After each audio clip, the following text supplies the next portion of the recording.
not a efficient, fair deal. the most efficient way to deliver those services. That's the key to this. You're right, it's the same taxpayer. This year was the last year, of the agreement for the 3/4% sales tax. The town of Cape Vincent, all the towns enjoyed a higher level of funding this year. The county's share has been dropping off every year, and the town and city's share of that 3/4% of sales tax has increased every year, to this point where it won't go any higher. That agreement has hit its peak. But the town of Cape, the towns have enjoyed a higher revenue, higher portion of the sales tax revenue. And that certainly has helped keep your tax rate low.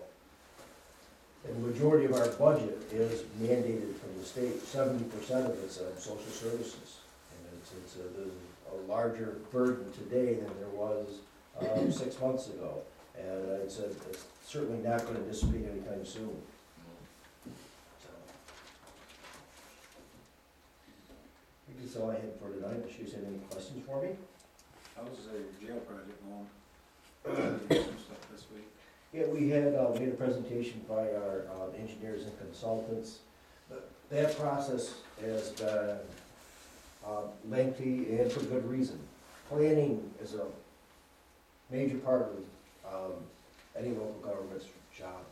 We're looking forward to an increased population here in Jefferson County, which is certainly a very good thing. Along with that increase in population comes the criminal element. That we have a burden, responsibility, and mandate to incarcerate. We have to have room in our facility to take care of that additional population.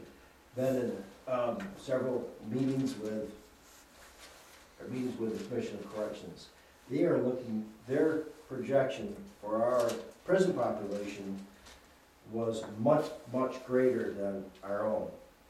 We used a consultant that used a very expensive, very complicated software to come up with that prison population. I have the details here if you'd like to go into it. It's pretty dry stuff.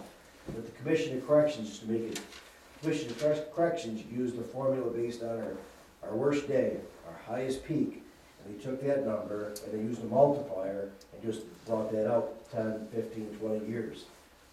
That's what they came up with, a higher number.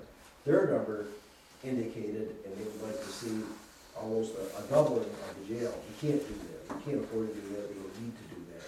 What we would like to do, what our committee came up with, along with our engineers and consultants, was an open dormitory style for your better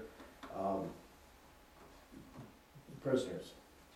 That way, we could accommodate 60 more prisoners without hard cells, without the higher capital costs associated with hard cells and additional staff. With the hard cells comes a great deal of additional staff. Of course, with the dorm style unit, we were including 5 additional employees to staff that. Open area takes less people, but still 5 additional employees. We were pushing, and I'll continue to push for the least expensive option. But it's tough right now. How soon do you think you'll have anything as to where you're gonna be headed on mortgage tax and those issues that, not that our budget's obviously aren't finalized till November, but normally I start working on the next year's budget somewhere around the 1st of July. So it'd be nice to know at least where we're headed by that time. I agree, and I think there has to be, I'll keep you updated on that.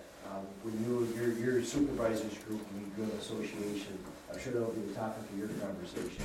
Those are 2 issues that are sure to come up this fall. It's going to affect your budget, so it's good that you're on top of it. Yeah. And, Yeah, rather than have somebody say mid-October, here it is. yeah, and by that time you're trying to fine tune things. Right. But I would suggest leave room in your budget for those That was a joke. We'll be, we'll work together on that, that's the important part. Yep. So it's gonna be a tough budget year for all of us. Thank you. Mike, one last question. If they do come up 800,000 short on that salt, are they gonna pull it from their construction projects, that money? Not here in Cape Benson. That probably become part of maintenance, summer maintenance. But it won't be, Okay. Cause we we bought all our salt. reduced all years, yes. What about the airport? How's that? Is that gonna fly, what they're talking about? Thank you. It's possible, we have a great deal, we have an application in for the stimulus funding for the airport. And if the length of the airport is increased, we will be able to attract a larger carrier. With a larger carrier, you get more passengers. With more passengers, we receive more money from the FAA. But nothing starts until there's a capital outlay. It's very difficult. What's the chances of having more passengers come there? I mean, do they really think it'll, I mean, we've had how many different people take over the airport or come there and they've all left, you know? Yeah, I'm obviously not I was real optimistic. Surprised, you know, that's what I mean, that's, I can't see where that high-speed rail is gonna help you out either, if they make that fly, that's, you know, people are gonna jump on a train rather than jump in the air. yeah. Keep that back in mind. Yeah, no, it's a project, I don't have any insight on, the only concern I have, and I think it's probably a practical development, would be Fort Drum playing a major role in North Country Air Service someday. Weren't they doing a study on that? Just Yeah. recently? Well, the general wanted to bring in air carrier, commercial air carrier, to obviously take military personnel on leave, not for transport into combat regions, but for leave over commercial carrier. And certainly that would be a nice option for Jefferson County residents also.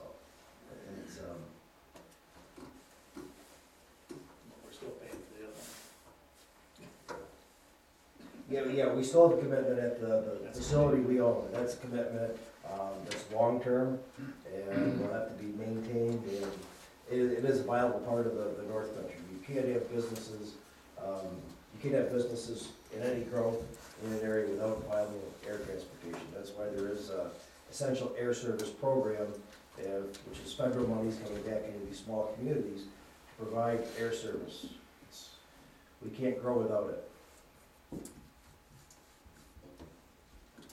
That's all I had. Yeah, we'll let you off. Thanks for that. Very good. Take care. Bang on you enough for time. Thank you. Thanks, Mike. Anybody that's here got anything you wanna bring before the board? Or keep it? No? I have a question, I guess, too.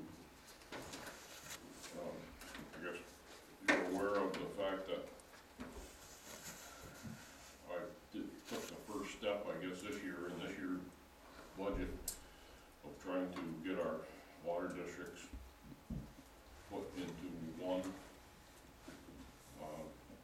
And I guess with your permission, I'd like to take the next step into trying to, what I did this year was to incorporate our O&M budgets all together. And I'd like to make an attempt to incorporate all of our debt service into one budget. It won't be that anybody that's in Water District 1 is going to pay Water District 2's bills or anything like that. What has been suggested to me, and I guess why I'm asking this is because I would like to get some professional accountant assistance in setting this up. But in a conversation I had with Mark Gibo about doing this, it was he came up with the idea, and I thought it looked like something decent, because